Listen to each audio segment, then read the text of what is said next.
Prabhupada, Prabhupada, Prabhupada, Jaya Prabhupada, Jaya.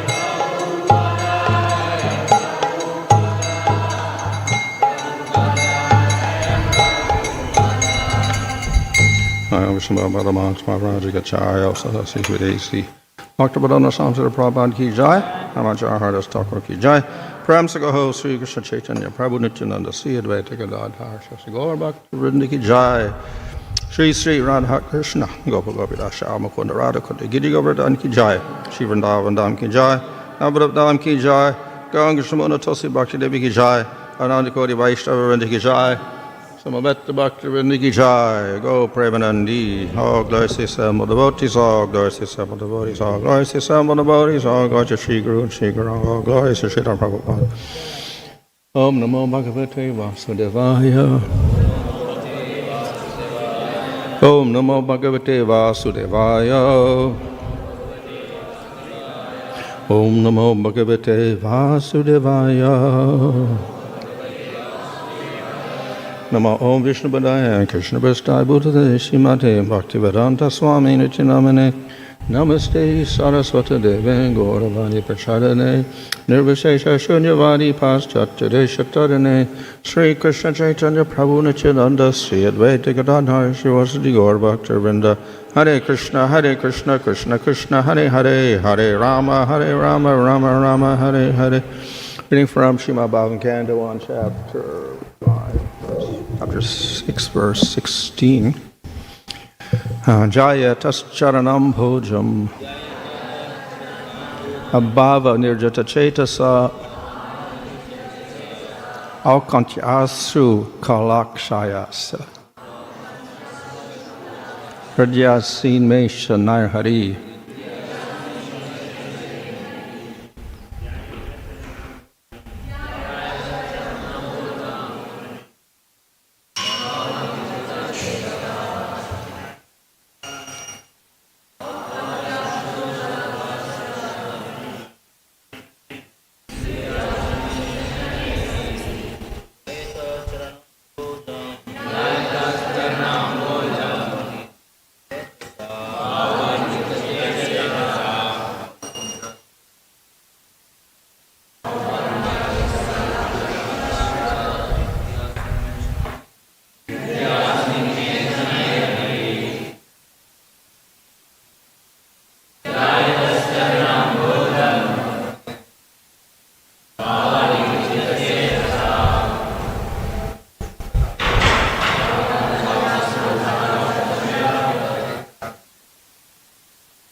Jayata, thus meditating upon Charanambujam, lotus feet of the localized personality of Godhead. Bhava Nirjitta, mind transformed and transcendental love for the Lord. Chetasa, all mental activities, thinking, feeling, and willing. Outkantia, eagerness, asru kala, tears rolled down, akshasya, of the eyes, hridi, within my heart, asit, appeared, may, my, shanai, without delay, hari, personality of Godhead. Translation: as soon as I began to meditate upon the lotus feet of the personality of Godhead with my mind, transformed in transcendental love, tears rolled down my eyes, and without delay, the personality of Godhead, Sri Krishna, appeared on the lotus of my heart. Purport: the word bhava is significant here. This bhava stage is attained after one has transcendental affection for the Lord. The first stage, initial stage, is called shraddha, or liking for the Supreme Lord, and in order to increase that liking, one has to associate with pure devotees of the Lord. The third stage is to practice the prescribed rules and regulations of devotional service.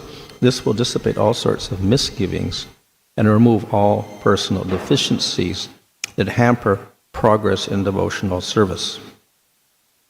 When all misgivings and personal deficiencies are removed, there is a standard faith in transcendental matter, and the taste for it increases in greater proportion. This stage leads to attraction, and after this there is bhava, or prior stage of unalloyed love for God. All the above different stages are but different stages of development of transcendental love. Being so surcharged with transcendental love, there comes a strong feeling of separation, which leads to 8 different kinds of ecstasies. Tears from the eyes of a devotee is an automatic reaction, and because Sri Narada Muni in his previous birth attained that stage very quickly after his departure from home, it was quite possible for him to perceive the actual presence of the Lord, which he tangibly experienced by his developed spiritual senses without material tinge. So, here in this verse, there is a description of actually seeing the Supreme Lord. இந்த ஸ்லோகம் பரமபுருஷ பகவானை பார்ப்பதை விளக்குகிறது. So previous to this point, Narada Muni described the different stages of his development. இதற்கு முன்னால் நாரத முனிவர் தன்னுடைய படிப்படியான முன்னேற்றங்களை விவரித்தார்.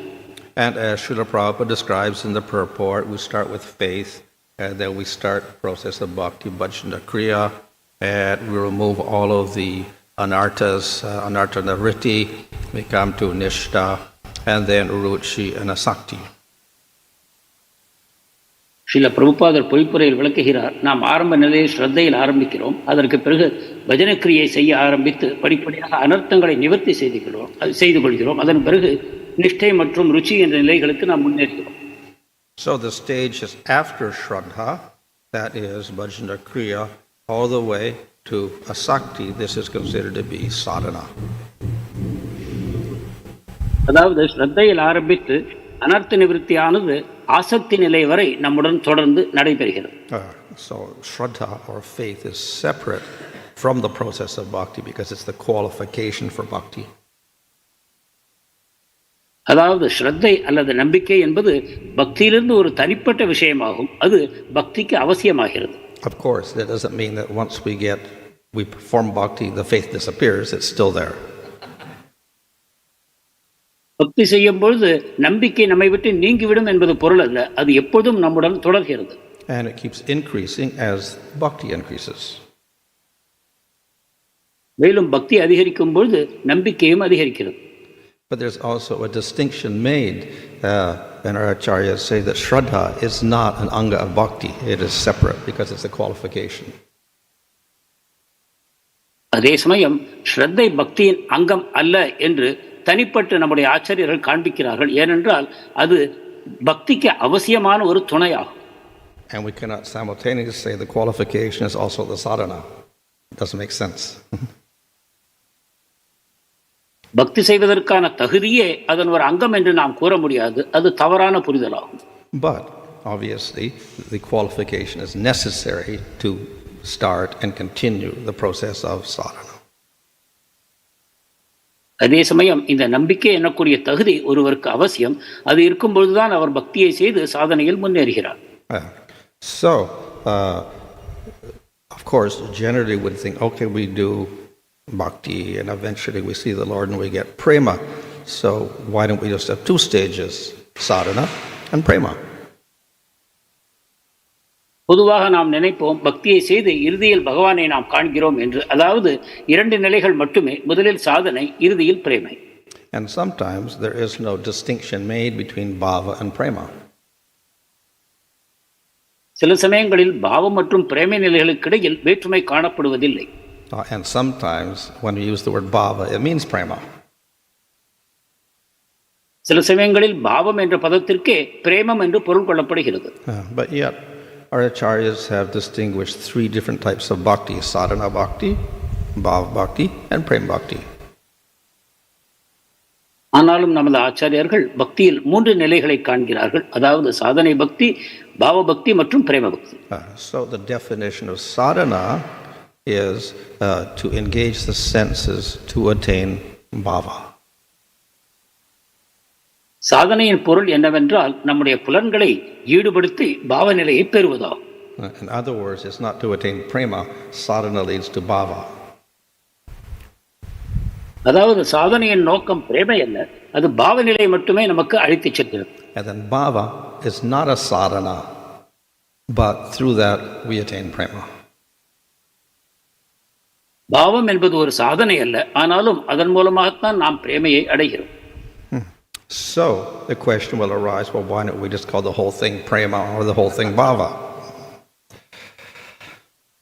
என்றால் ஒரு கேள்வி எழக்கூடும், அனைத்தையும் ஏன் நாம் பாவம் பிரேமை என்று இரண்டுபடுத்த வேண்டும், இரண்டும் ஒன்றுதானே என்று. And in fact, bhava is sometimes called the prema ankura or the bud of prema. சில சமயங்களில் பாவம் என்பது பிரேம அங்குரம், அதாவது பிரேமையின் முளை என்றும் கூறப்படும். So in that sense they are quite similar. இந்த விதத்தில் இரண்டும் ஒன்றுக்கொன்று ஒத்துப்போகக்கூடிய நிலைகளாகும். What distinguishes bhava from sadhana is that in bhavana you can perceive the Lord.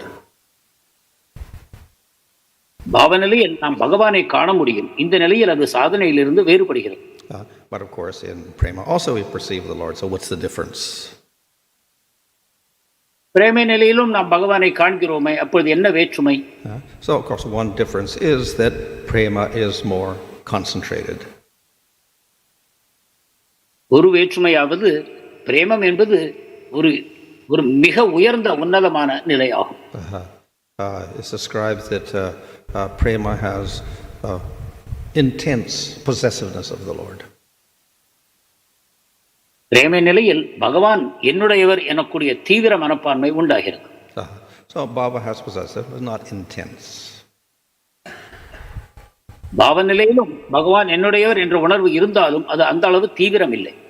And in bhava stage, yes, you can perceive the Lord, but not so often. பாவ நிலையில் நீங்கள் பகவானை காண முடியும், ஆனால் தொடர்ந்து காண முடியாது. And in prema, it becomes more frequent. பிரேமை நிலையில் பகவானை அடிக்கடி நாம் காண்கிறோம். We also see that in bhava stage, one can have sattvika bhavas like tears. பாவ நிலையில் கண்ணீர் வடிப்பது போன்ற சாத்விக பாவங்களை காண முடியும். In prema, those sattvika bhavas become more intense and continuous. பிரேமை நிலையில் இந்த சாத்விக பாவங்கள் தொடர்ச்சியாகவும் அதி தீவிரமாகவும் தோன்றுகின்றன. So rasa fully develops in prema.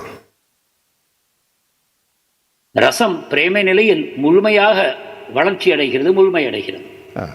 So another difference, of course, that which distinguishes them is that in bhava there is still anartha. மற்றொரு வேற்றுமையாவது பாவ நிலையில் அனர்த்தங்கள் இன்னும் சிறிது இருக்கின்றன. So this can give rise to faults, and it can even give rise to fall down. இதன் மூலமாக சில குறைபாடுகள் தோன்ற முடியும், அந்த பக்தர் விழுந்து போகவும் வாய்ப்பிருக்கிறது. In prema there are no faults and no fall down. பிரேமையில் குறைபாடுகள் இல்லை, எனவே விழுவதற்கு வாய்ப்பும் இல்லை. So that is why a distinction is made because of that, the lack of anarthas. எனவேதான் பாவத்திற்கும் பிரேமைக்கும் வேற்றுமை கூறப்படுகிறது. பிரேமை நிலையில் அனர்த்தம் இல்லை. And the full manifestation of rasa. மேலும் முழுமையான ரசத்தின் வெளிப்பாடும் பிரேமையில் உண்டாகிறது. So here we see a description of the bhava stage, that is the initial perception of the Lord. இங்கு பாவநிலை வர்ணிக்கப்படுகிறது, அதாவது பகவானை முதல் காணும்போது எத்தகைய நிலை உண்டாகிறது என்று. And it caused sattvika bhavas, ecstatic symptoms. சாத்விக பாவம், அதாவது பரவச வெளிப்பாடுகள் உண்டாகின்றது. So this is definitely quite different from sadhana. எனவே இது சாதனையிலிருந்து நிச்சயமாக மாறுபட்ட ஒரு நிலை.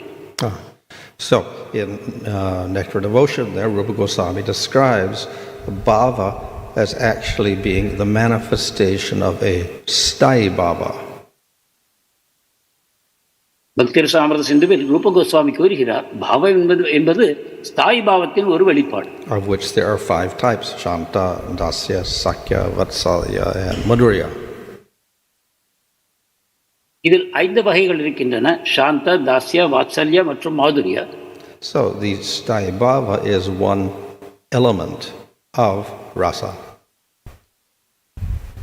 ஸ்தாயி பாவம் என்பது ரசத்தின் ஒரு அங்கமாகும். But it has to combine with 4 other elements to become rasa. ஆனால் அந்த ஸ்தாயி பாவம் மற்றும் 4 விஷயங்களோடு தொடர்பு கொள்ளும் பொழுதுதான் அது ரசத்தை உண்டாக்குகிறது. So the sthayi bhava is there in the bhava stage. The elements are not complete, so therefore the rasa does not manifest completely. பாவ நிலையில் ஸ்தாயி பாவம் உண்டாகிறது, ஆனாலும் கூட அந்த மற்ற 4 விஷயங்கள் அதனுடன் தொடர்பு கொள்ளாத காரணத்தினால் ரசம் முழுமையாக வெளிப்படுவதில்லை. Nevertheless, that sthayi bhava itself, the manifestation of the sthayi bhava is very significant. ஆனாலும் கூட ஒருவரிடம் ஸ்தாயி பாவம் தோன்றுவது என்பது ஒரு முக்கியமான நிகழ்ச்சியாகும். It is defined in Nectar Devotion as being a combination of the samvit and hladini shaktis of the Lord. பக்தி ரசாமிர்த சிந்துவில் இது பகவானுடைய சம்வித் மற்றும் ஹ்லாதினி சக்திகளின் ஒரு வெளிப்பாடு என்று கூறப்படுகிறது. So they are not created by the person doing sadhana, but rather they simply manifest within the devotee at that stage.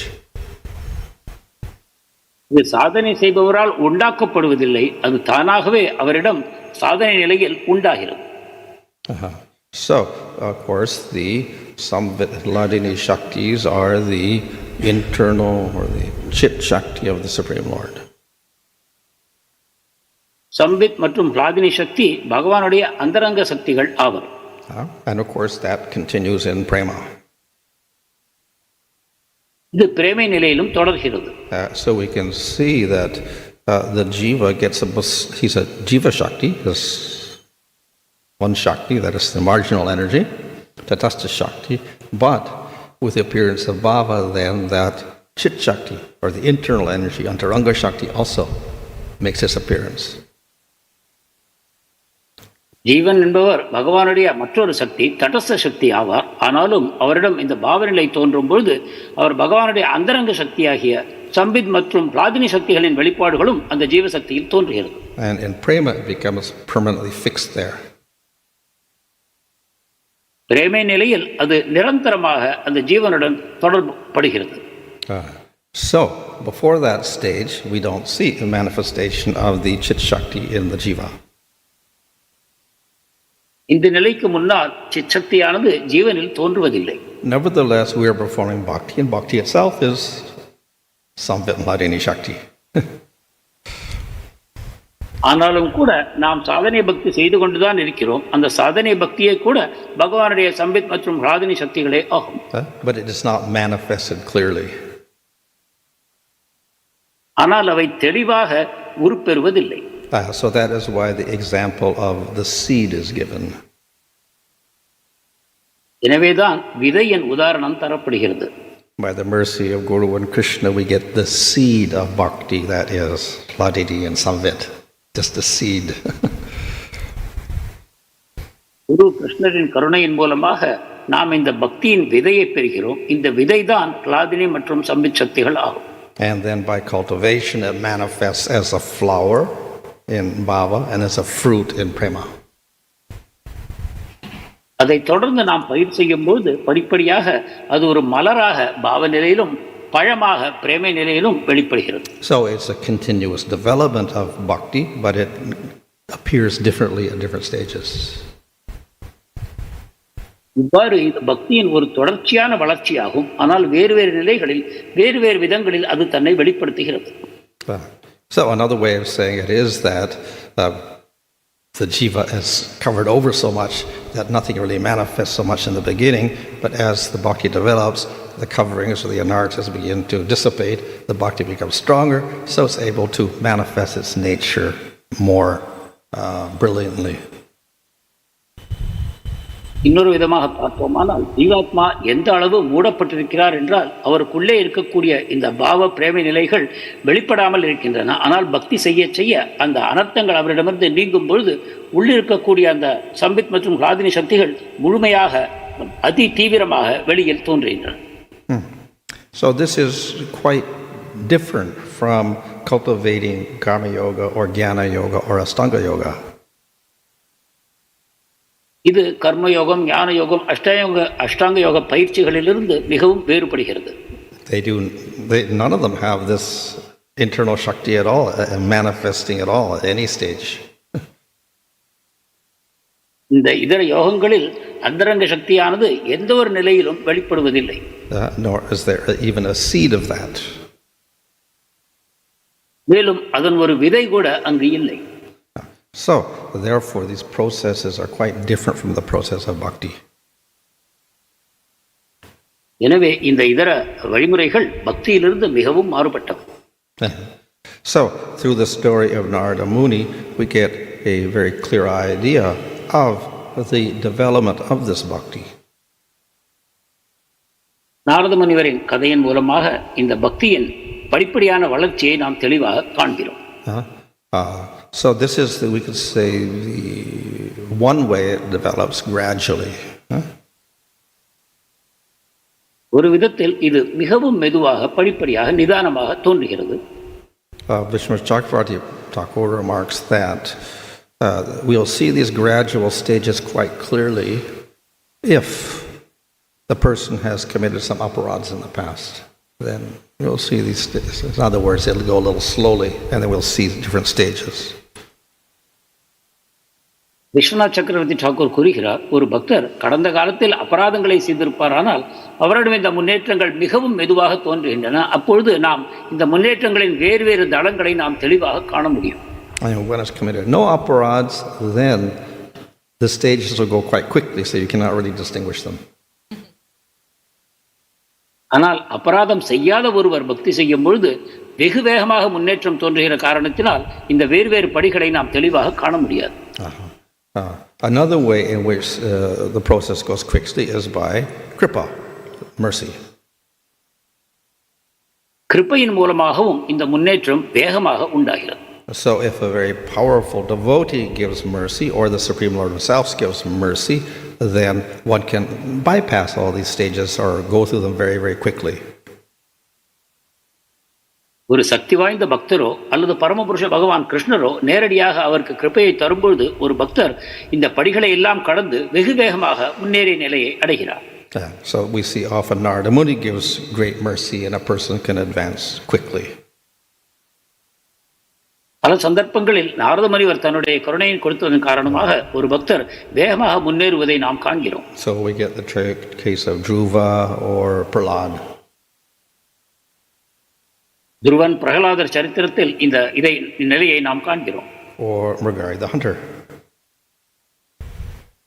மிருகாரி என்ற வேடனின் கதையிலும் இதை காண்கிறோம். Mrigari the hunter got bhava in 3 months. மிருகாரி 3 மாதங்களுக்குள் பாவ நிலையை பெற்றார். So a very, very quick advancement. மிக வேகமான முன்னேற்றம். Of course, here also we see that Narada Muni also advanced very quickly because he was just a 5-year-old boy, and then he's wandering around, and then he gets up to Bhava stage. இங்கும் நாம் காண்கிறோம், நாரத முனிவர் 5 வயது சிறுவனாக இருக்கிறார், அங்குமிங்கும் அலைகிறார், பிறகு ஒரு நொடியில் அவர் பாவநிலையை பெறுகிறார். So therefore, things can advance very quickly through great mercy of Krishna or through great devotees. எனவே மிக முன்னேறிய பக்தர்கள் அல்லது கிருஷ்ணர் மூலமாக பெரும் கருணையை பெறும்போது வேகமான முன்னேற்றம் சாத்தியம். But without that great mercy or with lesser mercy, then the stages will be slower. அந்த பெரும் கருணையோ அல்லது சிறிதளவு கருணையோ கூட இல்லாத பொழுது முன்னேற்றம் மெதுவாக ஏற்படும். So this we call perfection through regular sadhana siddhi.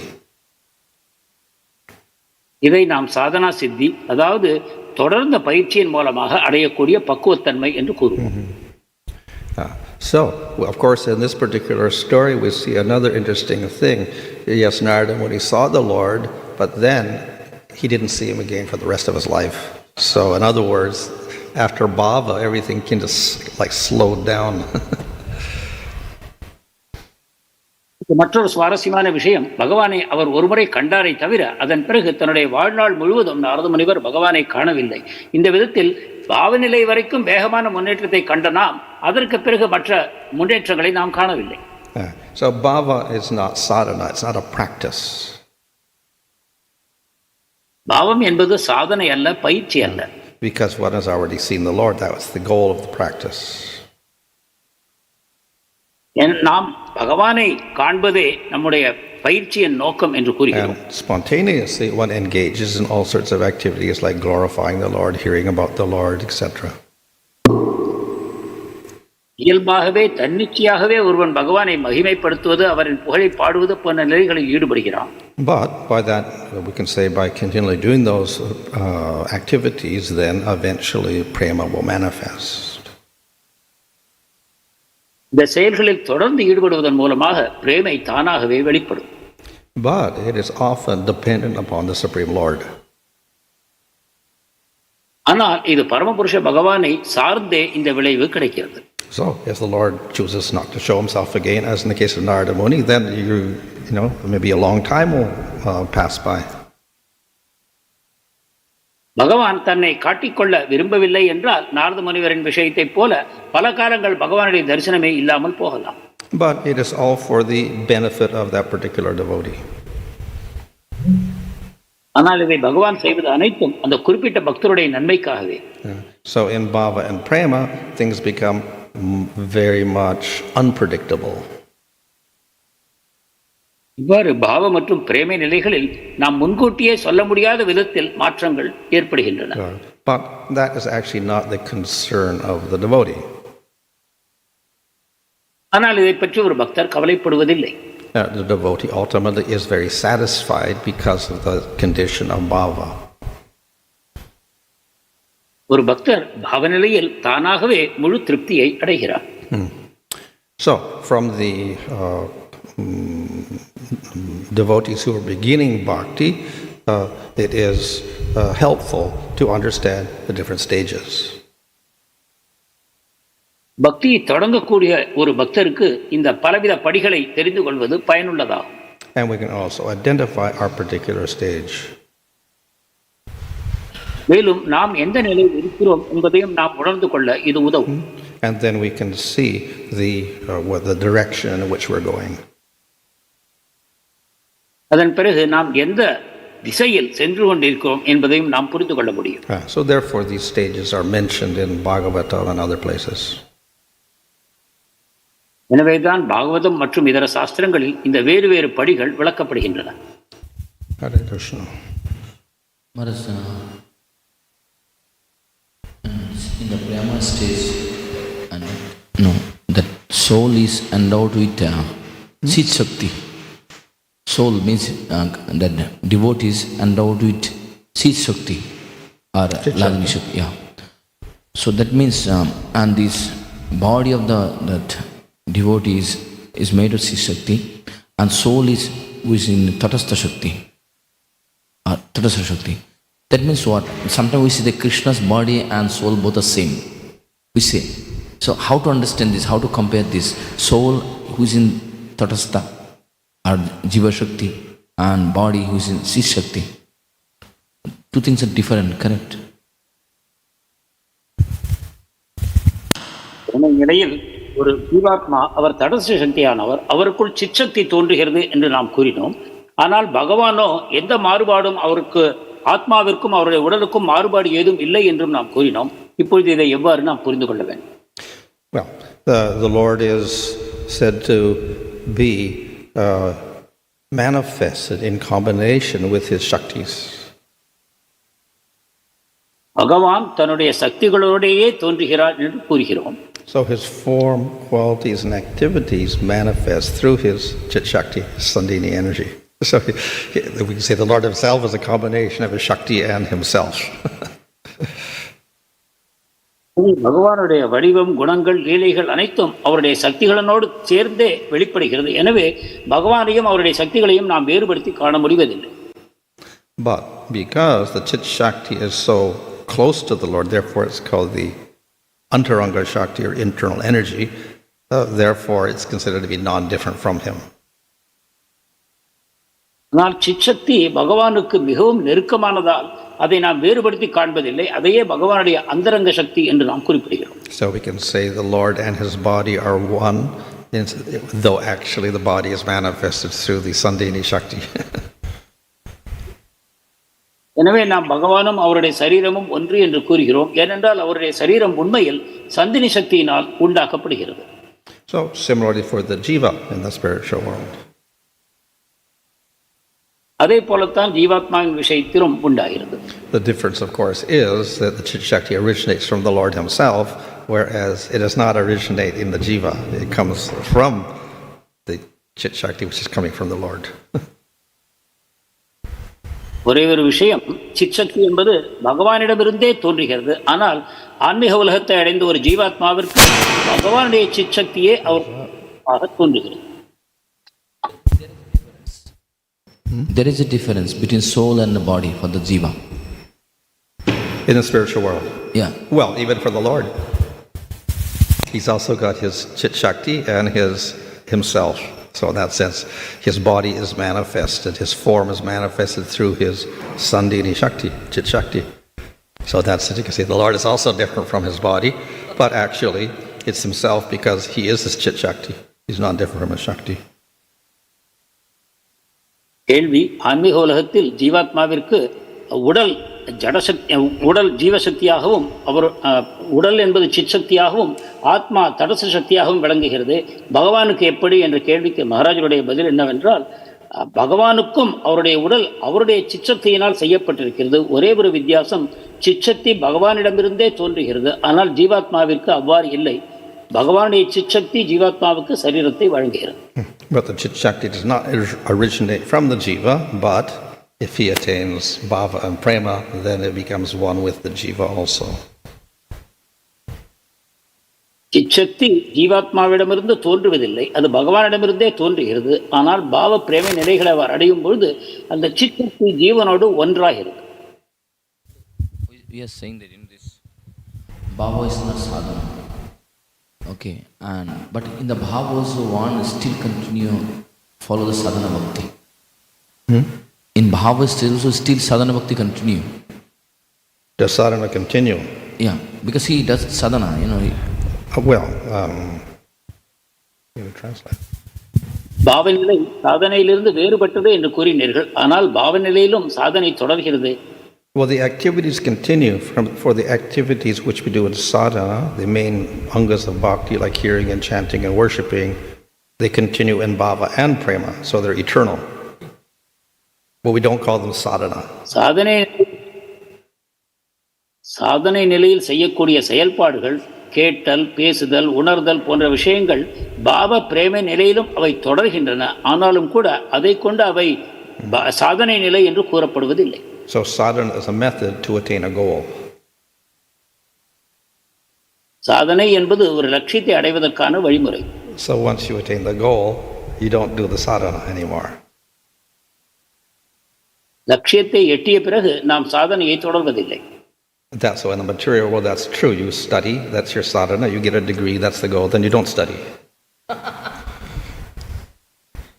உலகத்தில் படிக்கிறோம், பட்டம் பெறுகிறோம், அதன் பிறகு படிப்பதை நிறுத்திவிடுகிறோம். However, when we attain bhava, we do the same activities, but it's no longer called sadhana.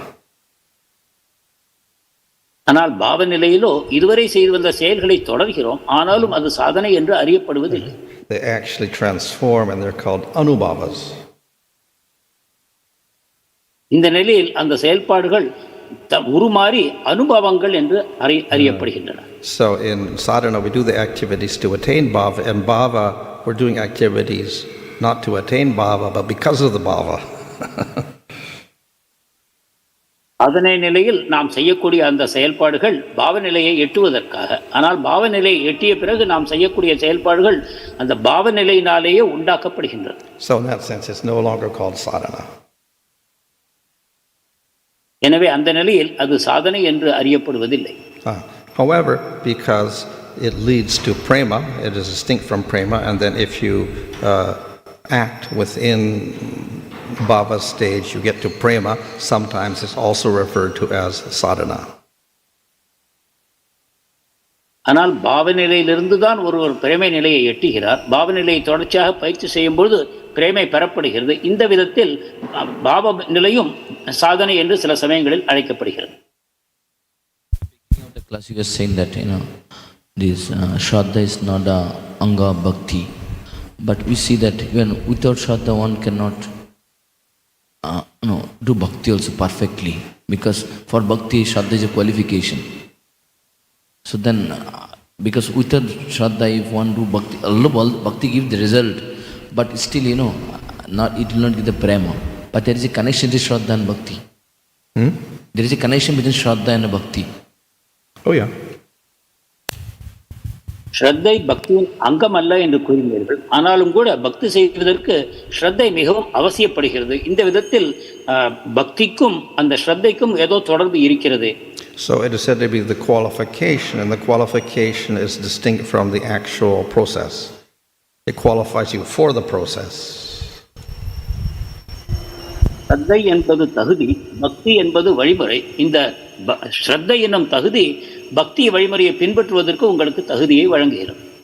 But that qualification never disappears, it continues, that it increases. ஆனால் இந்த தகுதி தொடர்ந்து நிலை பெறுகிறது, ஒருபொழுதும் மறைந்து போவதில்லை, மாறாக அதிகரிக்கிறது. So it is compared to a fertile field, whereas the bhakti itself is called the seed. இது ஒரு வளமான பூமிக்கு ஒப்பிடப்படுகிறது, ஆனால் பக்தி அதன் விதையாக கருதப்படுகிறது. So if the soil is fertile or you have the faith, then when somebody gives you the bhakti, it will develop. பூமி வளமாக இருக்குமானால், அதாவது உங்களிடம் நம்பிக்கை இருக்குமானால், ஒருவரிடமிருந்து விதையை பெறும்பொழுது அது வேகமாக முளைக்கிறது. And when you cultivate the seed with water, etc., and sunlight and whatever, and pulling out the weeds, the fertility of the field has to continue. If it becomes rock later on, then the plant dies. So the faith necessarily continues. அந்த பயிரை சரியான விதத்தில் நீங்கள் பாதுகாத்து நீர் விட்டு சூரிய வெளிச்சத்தை தந்து அதை நல்ல விதமாக வளர்ப்பீர்களானால் அப்பொழுதும் அந்த பூமியின் வளம் உங்களுக்கு தேவைப்படும். அப்பொழுதுதான் அந்த பயிர் நல்ல விதத்தில் வளரும். Hare Krishna Maharaj. Maharaj, you were mentioning that Sthai Bhava appears in Bhava stage, but the certain elements, they are not fully manifest. So what are those elements which completely manifest in Prema? தாய் பாவம் பாவ நிலையில் வெளிப்படுகிறது என்று நீங்கள் கூறினீர்கள், ஆனாலும் வேறு சில விஷயங்கள் பாவ நிலையில் தோன்றுவதில்லை என்று கூறினீர்கள். அவை என்ன? So the 5 factors are described in the second part of Nectar of Devotion. இந்த 5 விஷயங்கள் பக்தி ரசாமிர்த சிந்துவின் 2ஆம் பகுதியில் விளக்கப்படுகின்றன. The first is called Vibhava. முதலாவது விபாவா. You need the devotee, you need Krishna. பக்தரும் வேண்டும், கிருஷ்ணரும் வேண்டும். So obviously that is there in bhava, because the sthāyi bhava cannot take place unless you have a devotee and you have the object of love, Krishna. நிச்சயமாக பாவநிலையில் இருக்கிறது. ஏனென்றால் பக்தர் இல்லாமல் கிருஷ்ணருக்கும் அவருக்கும் ஒரு தொடர்பு என்பது இல்லை. So one is the vibhava, the other of course is the sthāyi bhava, the particular relationship. அடுத்து ஸ்தாயி பாவம், அதாவது கிருஷ்ணருக்கும் பக்தருக்கும் உள்ள குறிப்பிட்ட உறவு. And then we have anubhavas, which are actions. அனுபாவா என்பது செயல்பாடு. Such as worshipping the Lord, cooking for the Lord, bathing the Lord, etc. பகவானை வணங்குவது, அவருக்காக சமைப்பது, அவருக்கு ஸ்நானம் செய்விப்பது, இவ்வாறு. We have sattvika bhavas, such as here tears and shivering and choking voice, change of color, fainting, etc. சாத்விக பாவங்கள் என்பது கண்ணீர் விடுவது, தொண்டை கட்டிப்போவது, மூச்சு விடுவது மற்றும் வேர்ப்பது போன்ற, உடல் வெளிரி போவது போன்ற அடையாளங்கள். And then the fifth one is called vibhachari bhava or samchari bhavas. ஐந்தாவது விபச்சாரி அல்லது சஞ்சாரி பாவங்கள். Which there are 33 of these. இவை 33 வகைப்படுகின்றன. So they are, we say, minor emotions. இவற்றை சிறிய உணர்வுகள் என்று கூறுகிறோம். Some of which, if they become prominent, will become the secondary sthāyi bhavas and secondary rasas, such as fear or anger, lamentation, etc. இவை அதிக முக்கியத்துவம் பெறும்போது இரண்டாம் தரமான ஸ்தாயி பாவங்கள் என்று கூறப்படும். அது கோபம், பயம் போன்ற உணர்வுகளாக வெளிப்படும். So all 5 elements will manifest fully in prema. இந்த 5 விஷயங்களும் பிரேமை நிலையில் முழுமையாக வெளிப்படுகின்றன. So therefore in the bhava stage, yes, we have the bhava there.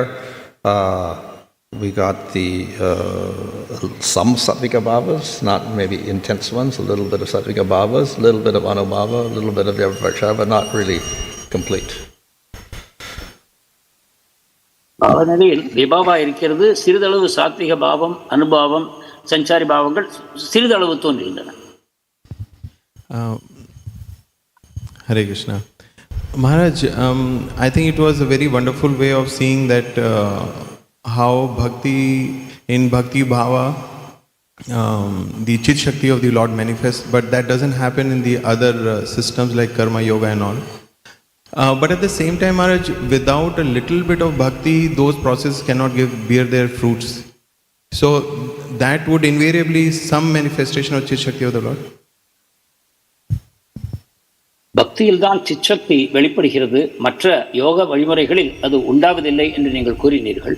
ஆனால் மற்ற யோக வழிமுறைகளுக்கும் பக்தி சிறிதளவு தேவைப்படுகிறது என்ற காரணத்தினால் அங்கு சிச்சக்தியே இல்லை என்று கூற முடியுமா? Well, when we're doing pure bhakti in sadhana, bhakti is there in its best form, but it's sadhana. We don't call it the chit shakti at that stage. It manifests as chit shakti, but of course it's non-different, but it's all kind of covered over in weak manifestation. சாதனை பக்தியும் கூட சிச்சத்தினாலேயே செய்யப்படுகிறது என்று கூறினாலும் நாம் பாவ நிலையில்தான் அந்த சிச்சத்தை வெளிப்படுகிறது என்று கூறினோம். ஏனென்றால் மற்ற நிலைகளில் அது மிகவும் மறைக்கப்பட்டிருக்கிறது. இதே விதமாகத்தான் இதர யோகங்களிலும் உண்டாகிறது. When bhakti is practiced with karma yoga, jnana yoga, or astanga yoga, then it is a minor factor. கர்மயோகம், ஞான யோகம், அஷ்டாங்க யோகத்தோடு சேர்த்து பக்தி பயிற்சி செய்யப்படும் பொழுது அது அதன் ஒரு சிறிய அங்கமாகத்தான் உண்டாகிறது. The goal is to attain svargaloka or liberation or cities or something, so there's always a mixture in it, so it's even more covered over. அவர்களுடைய லட்சியம் சொர்க்கலோகம் அல்லது முக்தி அல்லது சித்திகள் போன்ற விதத்தில் அது மேலும் மூடப்பட்டிருக்கிறது. Maharaj, you also were talking about how if there is an absence of aparadha, then the progress is very quick. But we see, Maharaj, that if you look at from Bhagavad Gita, there are divine and demoniac qualities, and people come from both the kind of qualities into touch with devotees, and they get a seed of bhakti and they begin to practice. But such tendencies take their own sweet time to go away, and in the process, there's a possibility that aparadha is committed due to the tendencies which are in the process of going away. So the effect, I'm just speculating that would the effect due to such tendencies would be comparatively less compared to a devotee who's in knowledge and still ends up committing some offense. Compared to who? Compared to a person who's due to his previous conditioning tendencies, like some have some demonic tendencies like anger and envy and jealousy. So would their progress be less? So would there, because out of those previous tendencies they're committing aparadh, so their effect would it be less compared to one who's properly knowledgeable and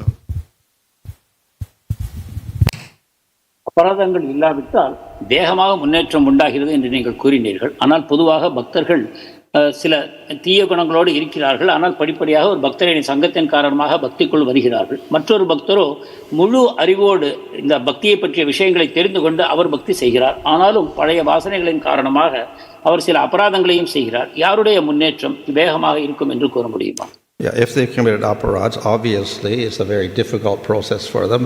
And in fact, it may be impossible. And therefore, if they're big demons, then in Bhagavad Gita, Krishna says they sink lower and lower and lower. They become grass or something. Because they can't become a devotee at all. அபராதங்கள் இருக்குமானால் முன்னேற்றம் மெதுவாகத்தான் உண்டாகும். சில சமயங்களில் அவர் அசுர குணங்களை வெளிப்படுத்துவாரானால் அவர் மேலும் மேலும் தாழ்ந்த யோனிகளில் பெறப்படுக்கவும் சாத்தியம் இருக்கிறது என்று பகவத்கீதை நமக்கு கூறுகிறது. So the less aparadhs in previous life or this life, then the easier it is to advance. எனவே முற்பிறவியிலோ அல்லது தற்போது இருக்கக்கூடிய பிறவியிலோ அபராதங்கள் குறைவாக இருக்குமானால் முன்னேறும் வாய்ப்பு அதிகம். Hare Krishna Maharaj. Maharaj, you mentioned about how the whole process becomes very fast or speedy if a person gets the mercy of a pure devotee. In this connection, we hear from scriptures, Maharaj, that is, suppose there is a lady who is very chaste and the husband is very elevated in bhakti. The lady may not be so intense in her sadhana, but she is very much chaste and following the husband very nicely. So we hear that whatever is the destination of the husband, the lady, based on her chastity, gets the same destination. Now, Maharaj, my question is that, is it true for a guru-disciple relationship also, wherein the guru is a pure devotee or very advanced, and the disciple may not be very advanced, but he is very sincerely practicing. So does he get the same destination later on also, Maharaj? தூய பக்தரின் தொடர்பில் முன்னேற்றம் வேகமாக உண்டாகிறது என்று நீங்கள் கூறினீர்கள். ஒரு உதாரணமாக, ஒரு கற்புள்ள மனைவி தன்னுடைய பக்தரான கணவருக்கு அவருக்கு உண்மையாக சேவை செய்யும் பொழுது அந்த பக்தரின் லட்சியம் எதுவோ அதையே அந்த மனைவியும் அடைவார் என்று கூறப்படுகிறது. அந்த விதத்தில் ஒரு உத்தமமான ஒரு குருவை பெற்றிருக்கக்கூடிய ஒரு சீடர் அவரை பின்தொடர்ந்து நல்ல விதமாக பக்தியை செய்து வருவாரானால் குரு அடையக்கூடிய லட்சியத்தை அவரும் அடைவாரா? Through the process of bhakti, anything becomes possible. பக்தியின் மூலமாக எதுவும் சாத்தியமாகிறது. But nevertheless, we don't depend on exceptional cases for advancement. ஆனாலும் கூட நம்முடைய முன்னேற்றத்திற்கு ஏதோ ஒரு விசேஷமான சலுகைகளை நாம் எதிர்பார்ப்பதில்லை. We try to advance through our sadhana. நம்முடைய சொந்த சாதனை முயற்சியின் மூலமாகவே நாம் முன்னேற முயலுகிறோம். So of course the Lord is very merciful, and if you can't do the sadhana for some reason, the Lord may be merciful in some cases, maybe not. Maybe He'll wait for you to do the sadhana later on. பகவான் கருணையுள்ளவர் தான். ஏதோ சில சமயங்களில் நீங்கள் சாதனை செய்யும்போது அவருடைய விசேஷமான கருணை உங்களுக்கு வரவும் வாய்ப்பு இருக்கிறது. ஆனால் அதை மட்டும் நாம் எதிர்பார்த்திருக்க முடியாது. So it is said that generally Kripa Siddhi is rare. Kripa சித்தி அபூர்வமானது என்று கூறப்படுகிறது. And therefore the normal process is sadhana. எனவே நாம் பின்பற்ற வேண்டியது சாதனை வழிமுறையே ஆகும். Of course, if the Lord chooses, or you have a very great devotee like Narada Muni, then he may be quick, but you cannot depend on that. பகவானோ அல்லது நாரத முனிவரை போன்ற ஒரு முதிர்ந்த பக்தரோ விரும்புவாரானால் உங்களுடைய முன்னேற்றம் வேகமாக முடியும். ஆனால் அதையே நாம் எதிர்பார்த்து காத்திருக்க முடியாது. And therefore the default is sadhana. எனவே சாதனை தான் நமக்கு ஏற்ற வழிமுறையாக அமைகிறது. Krishna also kills demons and they go to the spiritual world. கிருஷ்ணர் அசுரர்களை கொல்லும்போது அவர்கள் ஆன்மீக உலகத்தை அடைகிறார்கள். But then we cannot depend on that to go to the spiritual world. I'll wait till the yuga when Krishna comes and then I become a demon and he kills me, then I'll go to the spiritual world. We can't depend on that. ஆனாலும் ஆன்மீக உலகத்தை அடைவதற்கு நாம் இதையே நம்பி இருக்க முடியாது. ஏதோ ஒரு யுகத்தில் நான் அசுரனாக தோன்றுவேன், பகவானால் கொல்லப்பட்டு நான் ஆன்மீக உலகத்தை அடைவேன் என்று நாம் எதிர்பார்க்க முடியாது. It may happen you get killed by Krishna, but then you may go into Brahman instead. சில சமயங்களில் கிருஷ்ணரால் கொல்லப்படும் போது நீங்கள் பிரம்ம நிலையை கூட அடைய வாய்ப்பிருக்கிறது. Hare Krishna Maharaj. Maharaj, like when we commit very gross offenses, so the solution is like we fell at the feet of the devotees and beg for forgiveness. Sometimes we don't know only like whether where we have committed or what is the reason for the offense and all, because we see there is a very slack or very little progress in our bhakti. So the question is like how we can come out of these unknown offenses, like where we have committed, to whom we have committed, how we can come out of it so that we can advance again. தெரிந்து ஒரு பக்தருக்கு அபராதம் செய்திருப்போமானால் அவர் காலில் விழுந்து மன்னிப்பு கோர முடியும். ஆனால் சில சமயங்களில் நமக்கே தெரியாமல் வேறு பக்தருக்கு நாம் அபராதம் செய்திருக்கக்கூடும். அதன் காரணமாக நம்முடைய முன்னேற்றம் மிகவும் மெதுவாக நடைபெறுகிறது என்றால் அதற்கு என்ன தீர்வு? We cannot do anything about unknown accidental offenses because we don't know about them. Nevertheless, they do create some obstacle. தெரியாமல் எதேச்சையாக செய்யப்பட்ட அபராதங்களுக்கு நாம் தீர்வு என்று ஒன்று சொல்ல முடியாது. ஆனாலும் கூட அவையும் நம்முடைய முன்னேற்றத்தை மெதுவாக மாற்றிவிடும்.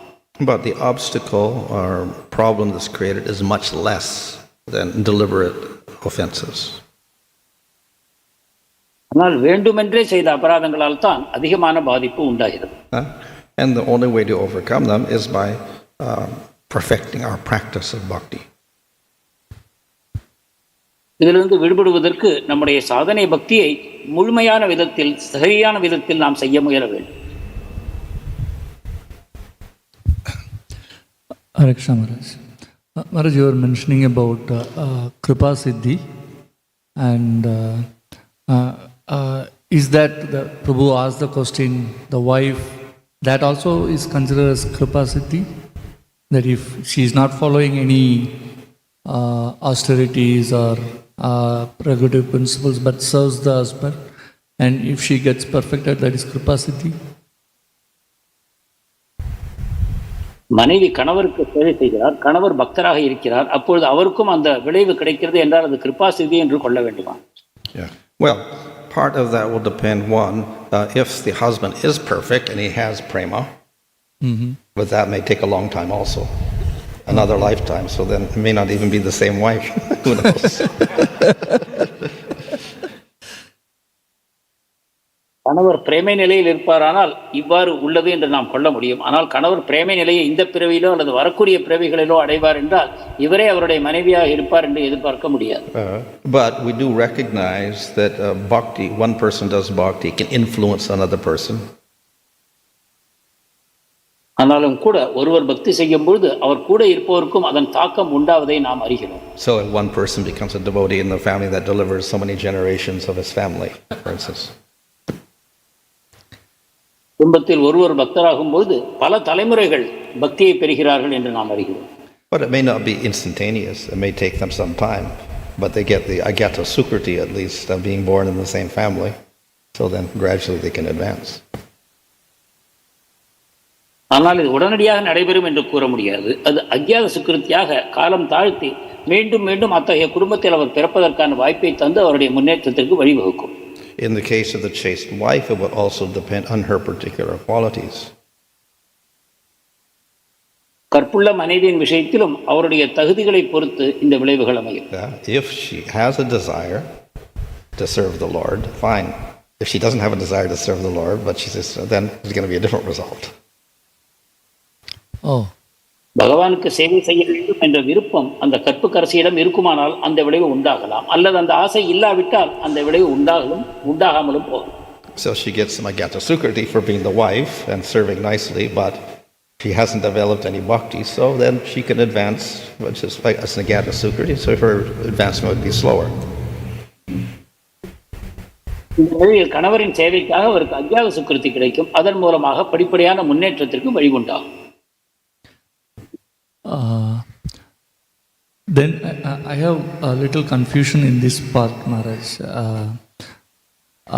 Like Sukadeva Goswami was given an example for attaining Kripa Siddhi in Nectar of Devotion.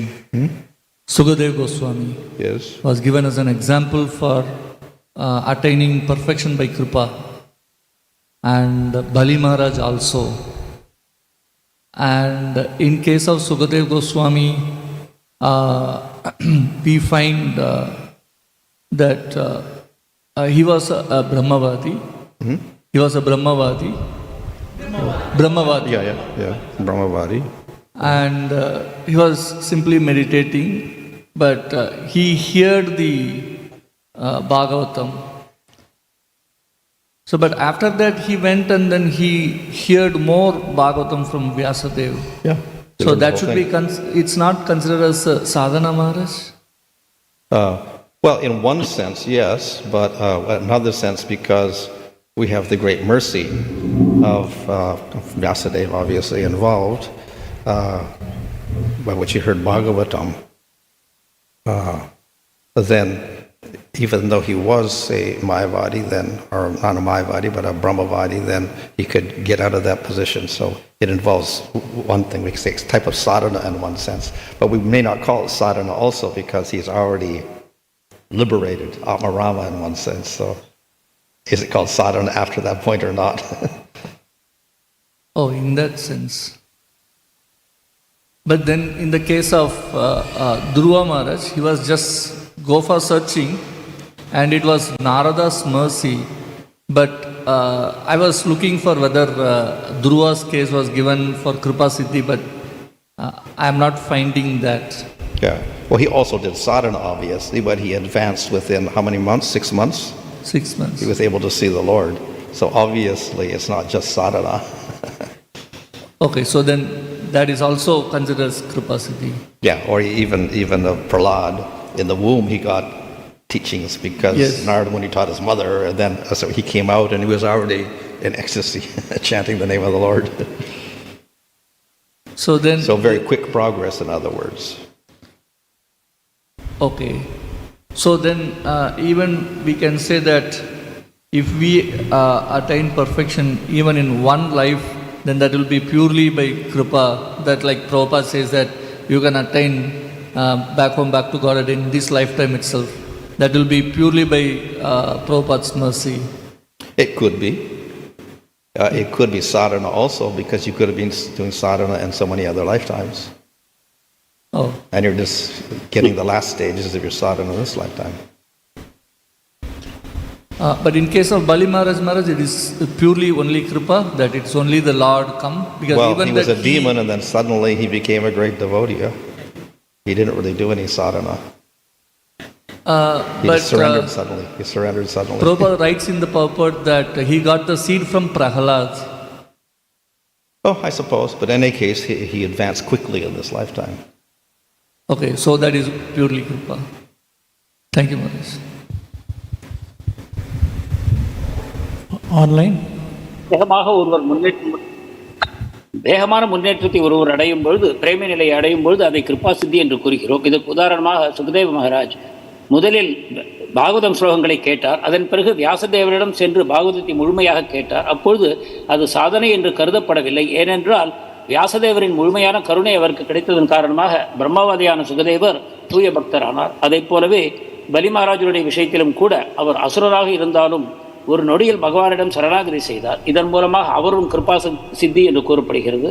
மேலும் துருவ மகாராஜர் 6 மாதங்களில் தபஸ் செய்த பிறகு பகவானின் தரிசனத்தை பெற்றார். இத்தகைய வேகமான முன்னேற்றங்களின் காரணமாக இவை கிருபா சித்தி என்று கூறப்படுகிறது. பிரபுபாதரும் கூட அவருடைய விசேஷமான கருணையின் காரணமாக நம்முடைய ஒரே பிறவியில் பகவானை எய்த முடியும் என்று கூறுகிறார். அது ஒரு விதத்தில் கிருபா சித்தி என்று கூறினாலும் கூட அந்த பிறவி முழுவதும் நாம் சாதனா பக்தியை தொடர வேண்டும்.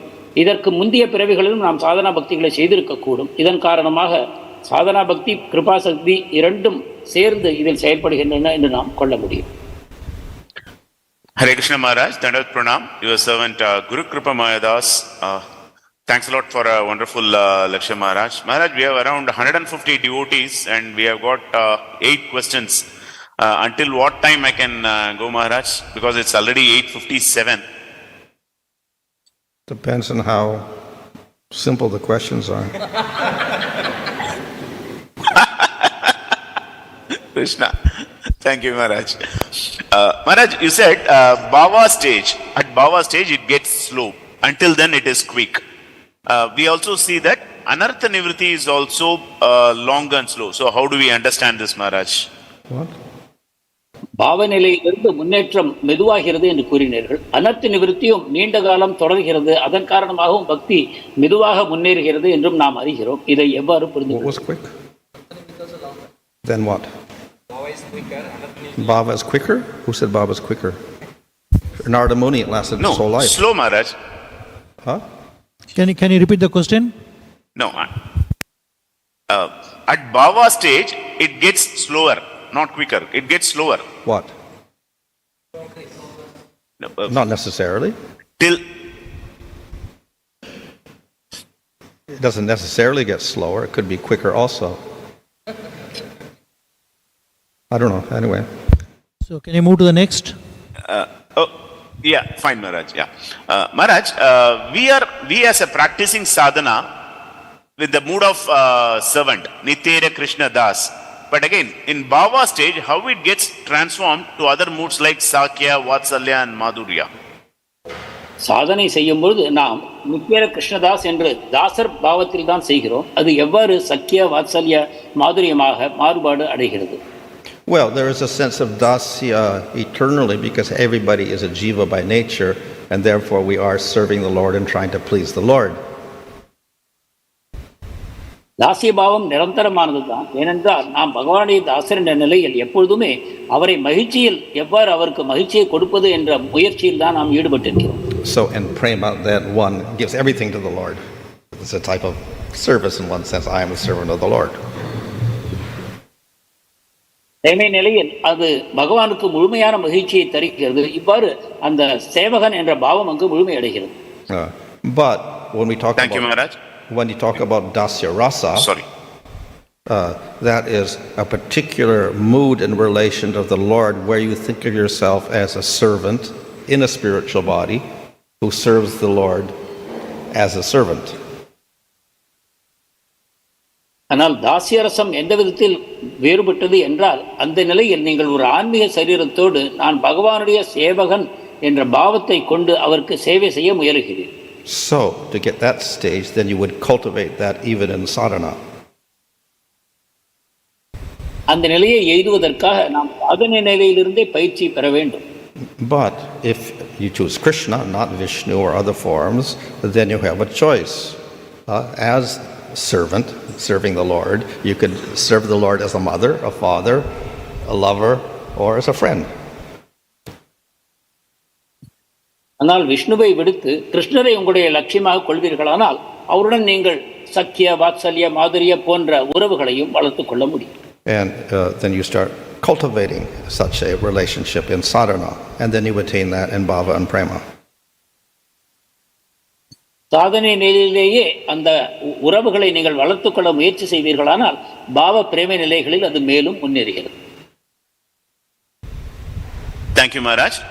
Next question is, we see that Sri Narada Muni attained the level of Bhava. Is there any reason why he didn't reach the level of Prema? Narada முனிவர் அதே பிறவியில் பிரேமை நிலையை ஏன் எட்டவில்லை? Well, in order to get to prema, you have to first come to the stage of bhava. பிரேமை அடைவதற்கு முன்னால் நீங்கள் பாவ நிலையை பெற வேண்டும். So he eventually got to prema. That's the rest of the story here. How he got to prema. மேலும் நாரதருடைய கதை வரப்போகிறது. அப்பொழுது பாவ நிலையிலிருந்து எவ்வாறு பிரேமையை பெற்றார் என்பதை காண்போம். Thank you, Maharaj. Last question. Maharaj, we see that sadhana bhakti. Make it as a last question. Yeah. We see that. Sure, Prabhu. Yeah. Sadhana bhaktas mentioned that they had the vision of the Lord or experiencing responses from the deities, which are very much encouraging to the devotees. Which stage of bhakti this is called? சாதனை பக்தர்கள் சில சமயம் பகவானை கண்டதாகவோ அல்லது அவருடைய விக்கிரகங்களிலிருந்து அவருக்கு பரஸ்பர பரிமாற்றங்கள் உண்டாயிற்று என்றும் கூறுகிறார்களே, இதை எந்த நிலையில் அவர்கள் இருக்கிறார்கள்? If they're doing sadhana, then they're in the sadhana stage. Yeah? சாதனையில் சாதனா பக்தி செய்து கொண்டிருக்கிறார்கள் என்றால் அது சாதனா நிலையாகத்தான் கருத வேண்டும். So are you saying what part of sadhana, anartha vritti or nishta, ruchi or sakti? Or are you saying that are they actually got bhava when they're doing sadhana or what? Well, I don't know what the question is. No, because devotees share their experiences from the deities. So being the case, whether it falls within the sadhana bhakti category or is it in a different stage? Well, as I said, if they're doing sadhana, then it's in the sadhana stage. If they're in bhava stage and they actually perceive the Lord and they got ecstatic symptoms, then it would be bhava stage. சாதனை நிலையில் அவர்கள் பகவானுடைய தரிசனத்தை பெற்றார்கள் என்றால் அதை இன்னும் சாதனை நிலை என்றுதான் கருத வேண்டும். பாவ பிரேம நிலைகளில் பகவானுடைய தரிசனத்தை பெறும்பொழுது அவர்களிடம் அந்த விசேஷமான சாத்விக பாவங்கள் போன்ற அறிகுறிகள் உண்டாகும். So in the sadhana stage, we can serve the deity and we can get responses from the deity, but we don't have a direct perception of the Lord at that stage. சாதனை நிலையில் பகவான் விக்கிரகத்திலிருந்து நமக்கு சிலவித பரஸ்பர அனுபவங்கள் உண்டானாலும் கூட அது பகவானுடைய நேரடியான உணர்தல் ஆகாது. We have stories of the Lord responding to the devotee like the deity walking from Vrindavan for the or whatever, or in Lord Chaitanya's Leela, the boy offers the food and then the deity eats it all up or whatever. So that's very advanced, obviously, but most devotees are not going to have those experiences. பக்தனுக்காக விக்கிரகம் நடந்து வந்தது அல்லது பக்தன் பிரசாதத்தை பகவான் ஏற்றுக்கொண்டார் போன்ற கதைகளை காண்கிறோம். இவை மிக முன்னேறிய பக்தர்களை பற்றியது. இத்தகைய நிலைகளை நாம் காண்பதில்லை. Dandavat Pranam Maharaj, thank you. Jai. ऋषो शब्दधानस्य Vasudev कतारुचिः स्यान्महत्सेवया विप्राः पुण्यतीर्थनिषेव